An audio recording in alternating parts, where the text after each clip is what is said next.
That's right. I'm down here near the 5th Street Bridge, which is right behind me. This is the area that Denise Oliverson was last seen in back in 1975, and the FBI has placed Ted Bundy on the western slope at the time of her disappearance. However, officers with the Grand Junction Police Department still mark her as a missing person because they say they're waiting on actual evidence before closing this case.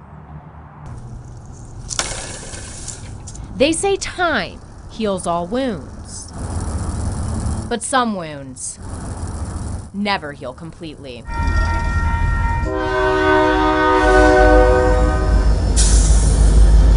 If we go back to April of 1975, when 24-year-old Denise Oliverson was pedaling to her parents' house, but never made it home. A moment frozen in time for the Grand Junction Police Department, haunting both Commander Clint Newton and Detective Sergeant Sean Crocker. You want to know what happened, and you want to know why. You want to know the why and how and who did it. That crime occurred many years ago, but they're still a human being to us, and they're still a face to their family. Denise was last seen around 3 p.m. riding a yellow bicycle similar to this one near the 5th Street Bridge. Officers found that bicycle along with her shoes the next day, about a half a mile from her home. I know that there are strong investigative ties or leads connecting the disappearance of Denise Oliverson to the time that Ted Bundy was in Grand Junction, Colorado. Connections some reported closed the case, and even the Colorado Bureau of Investigation listed Denise as both a missing person and a homicide case. We're at the point where we've heard a lot of things. We just want some confirmation on some of those things as far as statements that Ted Bundy may have made. Bundy apparently confessed to killing Denise right before his death. Mr. Bundy says that he discarded her in the river or put her in the river. From there, we don't know, but the body has never been found, never been discovered of Denise Oliverson, so she is still missing. But those currently at GJPD have never heard his confession. That if we could find those recordings, if we could find that evidence, that would lead to his confession or to his whereabouts or his direct knowledge of that case, we might be able to close this case out. Even if they heard the recording, can you trust a convicted killer known to try to extend his time on death row? We're not just going to take him at face value. We would like to look into him as far as possible and exhaust all of the leads and exhaust the possibilities of having false information. If it wasn't false information and Denise really did end up in the river, what would have happened next? So if they're trapped underwater and they don't ever come back up, they'll eventually decompose, but it takes a lot longer. But if they float back to the surface and then wash up on shore, then those changes happen at an accelerated rate. Coroner Victor Yon says the body could have traveled all the way to Utah, and the time of year could have played a role in its disappearance. During the spring, when the river is running full force and there's a lot of runoff, there's a better chance of them being washed away and never found. Ours is 1919 here. Flipping through decades of documentation on Bundy, there's a trend. So a lot of times with these type of cases, they focus a little bit more on the person who was the perpetrator as opposed to the victims, especially with the Theodore Bundy case. Aaron Schmitz from the Museums of Western Colorado says very little was written about Denise, but maybe the continued investigation into her case can make up for lost time. It's important because these families didn't get a shot at closure. Which is exactly why Crocker and Newton say they're not giving up. And if you're telling someone a story, they need to know the end. It takes an old, salty investigator that had to put in the blood, sweat, and tears of doing good police work, not relying on Google, not relying on the internet to solve things. You have to get out and talk to those people. You have to get out and re-interview those people and take a good hard look at the evidence you have in front of you. They hope the truth will one day come to light. We really just want people to know that we do care, and that's why we keep those cases assigned to people, and that's why I go back and personally look at those cases and read all the reports, because I want to know more and find out what happened and be done with the case and close it out. Because just a little more could be what cracks the case. Commander Newton says they have several cold cases at the police department right now, and he wishes he had a little bit more manpower to assign people onto them full time. He also says retired detectives from the Vail Police Department and the 9th Judicial District may have access to that critical recording, but it has never found its way to Grand Junction. First on the Western Slope, Colette Bordelon, KREX 5 News. The taxpayers of Mesa County may be on the line as the county faces lawsuits over the medical care of inmates at the jail.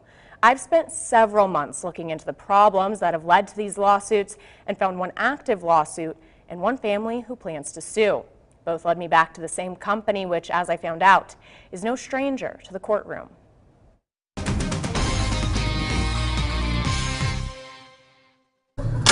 When this store opens, I talked to them the day I even got arrested. Sierra Hernandez knows it's closing other parts of her life. I love them and I miss them, and I can't wait to be the kind of mom that they deserve. While learning more about her time in jail. Do you feel safe in here? No.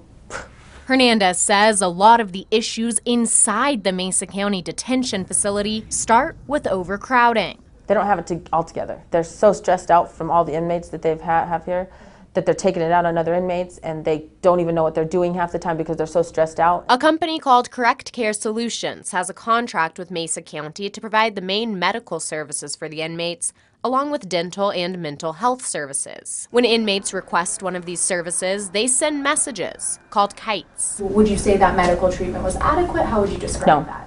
I would not. I mean, it's been a month and almost a half here that I have kited and they still haven't came to see me. A spokesperson for CCS says it's their policy to provide patients with appropriate medical care and medications when clinically indicated. So my personal experience is that they're not doing a very good job. Last year, an inmate died at one of their clients' jails, the Mesa County Detention Facility.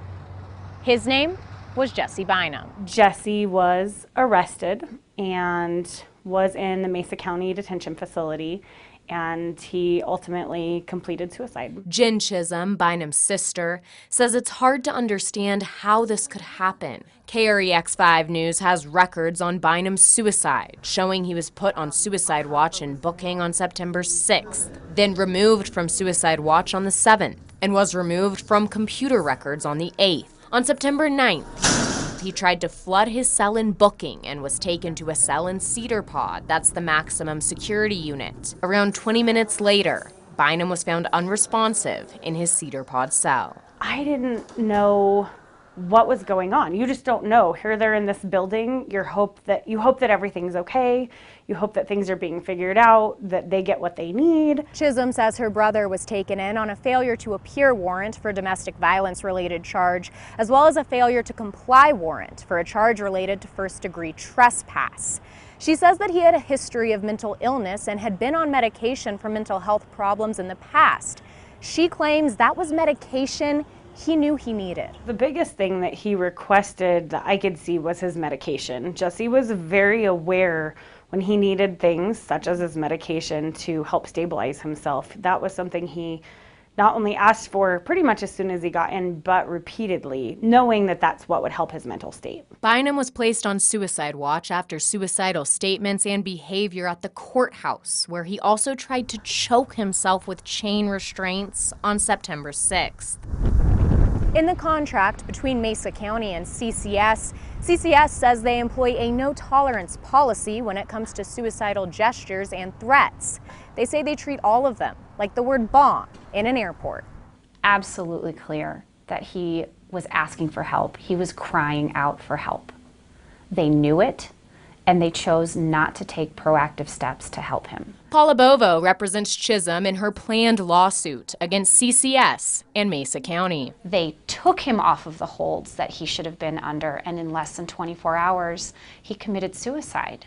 And they knew that that was going to happen. It was reasonably foreseeable, and they could have prevented it, and they chose not to. They plan on filing a complaint within the next 6 months, charging Mesa County and CCS with several things, the most serious of which is deliberate indifference, when an average person can tell someone has a serious medical need, but they choose to ignore it and make a deliberate choice not to help the person. She says there was deliberate indifference when it comes to Bynum's mental health care in the jail. Bovo Law says they have medical records proving that an employee knew Bynum's medication use dated back 1 to 2 years. But still, Bovo says Bynum did not get his meds in time. Mesa County can hire somebody to do it, but they're still responsible for the care, and they're still responsible for the level of care. At the end of the day, the buck still stops with Mesa County. They open this up for bidding, and the company that chimes in with the lowest bid gets the contract.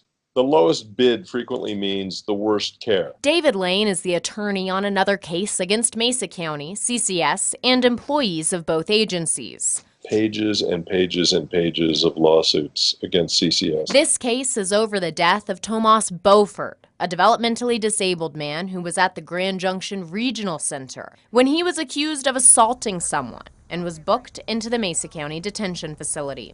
But over years, his caretakers knew that he would refuse his meds frequently, so they had a court order mandating forcibly medicate him if he's refusing his meds. Beaufort frequently had seizures and wore a copper bracelet that, when rubbed against his chest, would stop them. Lane says that, combined with his medication, kept Beaufort alive. And they were allowing a guy who functioned at the level of about a 4 or 5-year-old to make critical life-saving decisions about whether to take or not take his own meds.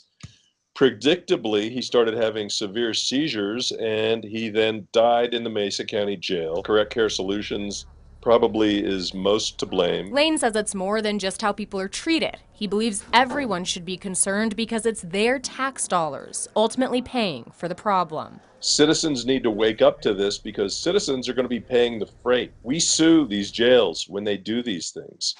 Taxpayers pay the bills. Mesa County paid CCS nearly $2 million for their services in 2018, and after approving the public safety sales tax last year, Bovo says taxpayers should view that money as an investment. And if you're investing in something or someone who's giving you subpar service or service that's unconstitutional, you might want to think twice about where your money's going. What are things that are going to make a lasting change? Chisholm says she isn't suing for herself. She's not suing for Bynum.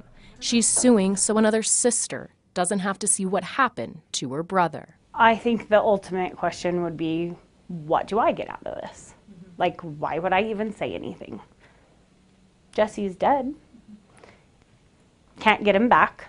You can't bring people back. And really it boils down to, what are we creating as a future? With CCS's contract up for renewal at the end of the year, Chisholm calls on the sheriff, who says he couldn't comment on this story because of the current and pending lawsuits, to focus on the common thread between mental and physical health. He's done some great things for Mesa County. And my beg and plead would be to help equip your deputies, the jailers, in how to properly address mental health issues. Because she doesn't want what she's going through. The hardest thing for me is not knowing what Jesse's last thoughts were. What was the last thing that a human being said to him? To happen to another family.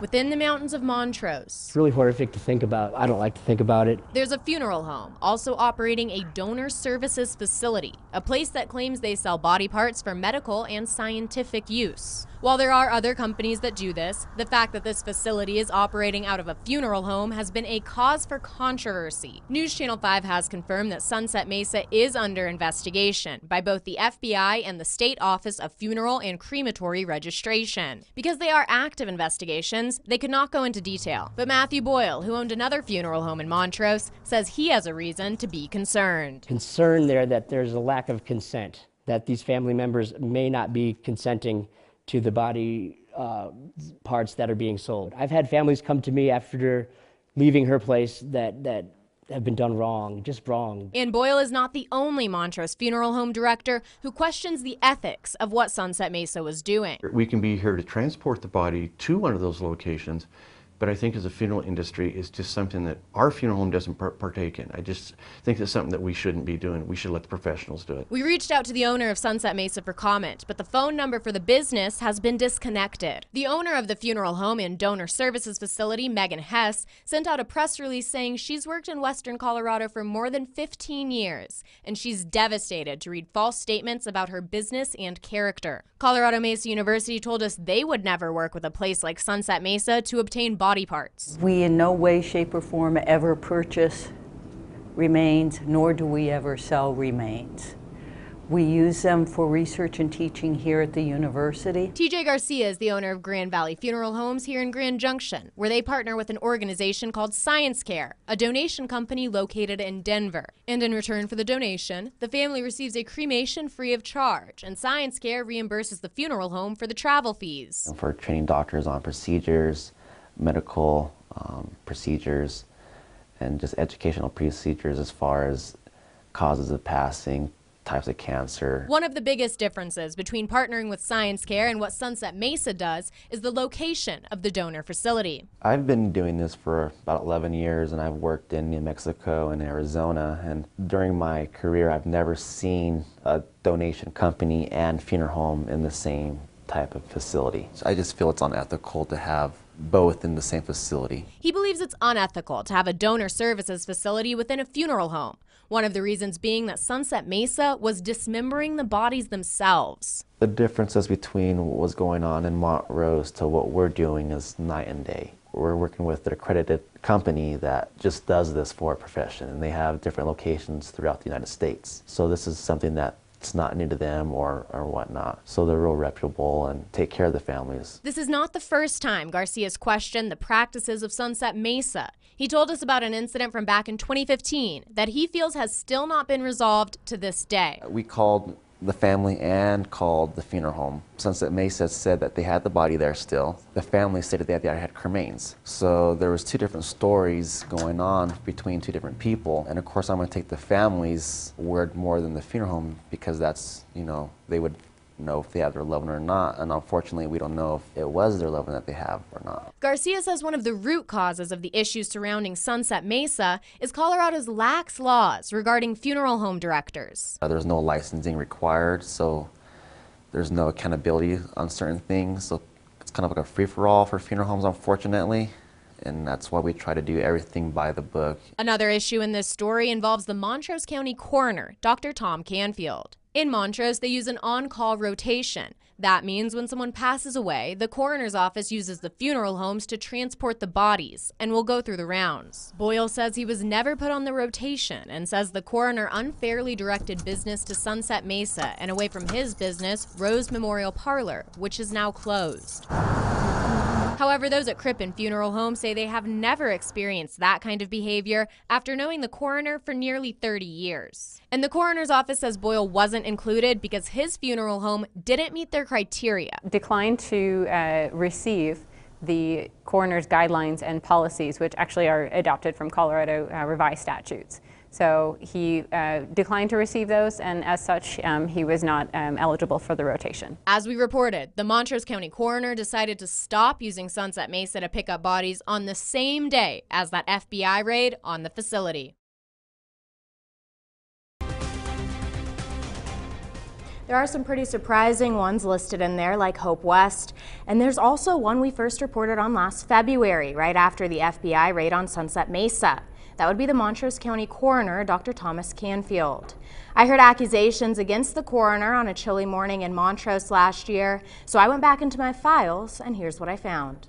It's like going through death a second time, when you have to deal with something like that. Death, still being dealt with. I've had families come to me after leaving her place that have been done wrong, just wrong. We first heard Matthew Boyle's concerns about Sunset Mesa funeral directors last year. Concern there that there's a lack of consent, that these family members may not be consenting to the body parts that are being sold. Boyle, a former funeral home director, also spoke up about not being put on the on-call rotation in Montrose. And he claimed the coroner, Dr. Thomas Canfield, unfairly directed business to Sunset Mesa. In 2018, the coroner's office told us Boyle was not included on the rotation because the funeral home did not meet their criteria.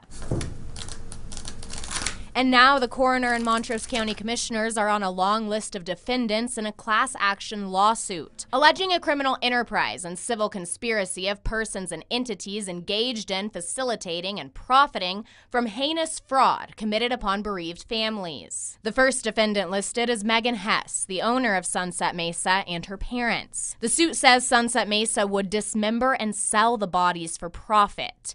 It also names Retriever Freight Services and Hope West as defendants. There are 10 claims in the suit, one of which claims both the coroner and Hope West were paid for directing families to Sunset Mesa. There's also a claim Hess sold the bodies for much less than market price. The plaintiffs in the case say they are still suffering emotionally because of what the FBI told them happened to their loved ones. We cannot name the plaintiffs because of attorney-client privilege. We reached out to several of the defendants, and Retriever Freight Services gave us this statement. They say they're a regional pickup and delivery company taking direction and compensation from national freight forwarders, not local businesses. The co-owner went on to say they have helped law enforcement in this unfortunate situation, and their inclusion in this lawsuit seems to be the result of sloppy research done by the plaintiff's legal team. The full statement will be on our website later this evening. I also heard back from officials with Hope West and the Montrose County Coroner's Office, both saying they have not been served just yet. Montrose County did not issue a statement on behalf of the coroner, but Hope West says they are saddened by the situation surrounding Sunset Mesa, and they remain dedicated to the care of their patients and loved ones. Meanwhile, those at the Berg Simpson law firm issued a press release where they say they will work tirelessly to get answers and hold those responsible accountable for their conduct. Only then can these families have justice. Lawsuits like these and all of the attention on the Sunset Mesa investigation makes many people who use the funeral home doubt the remains they received. I met one of those people who can't help but wonder if she actually got the ashes of her 2-day-old son. Making a cup of tea might seem simple, but for Eunice Mendiola, nothing is really that simple anymore. Go on auto mode. She's dealt with what no parent should ever have to experience. He was born premature and had severe complications and eventually passed away 2 days after he was born. Her son's name was Caleb. I had never had somebody in my family die, and much less die in my arms, and much less think it would be one of my children. Eunice says she took Caleb to Sunset Mesa Funeral Directors in Montrose for his cremation, and after hearing about the FBI's investigation into the funeral home, decided to have the ashes tested. In a way, they're inconclusive, but what was found out that there was fillers and other unidentified substances added to his ashes. And the question is why. That makes me feel like something did happen to him. A feeling she just can't shake. My son's always going to be gone, and the fact that I don't know where he's at or if I even have part of his remains, that's something that I have to live with. Nobody else does. And I hope that never happens to anybody else, because it's a nightmare. Even though part of me thinks that he's not here, I wanted to have a beautiful garden to remember him by. Memories of her son she wants closer to her heart. When people die in other countries, such as veterans, their job is to bring them home. And that's all we want. We want our family members to be brought home.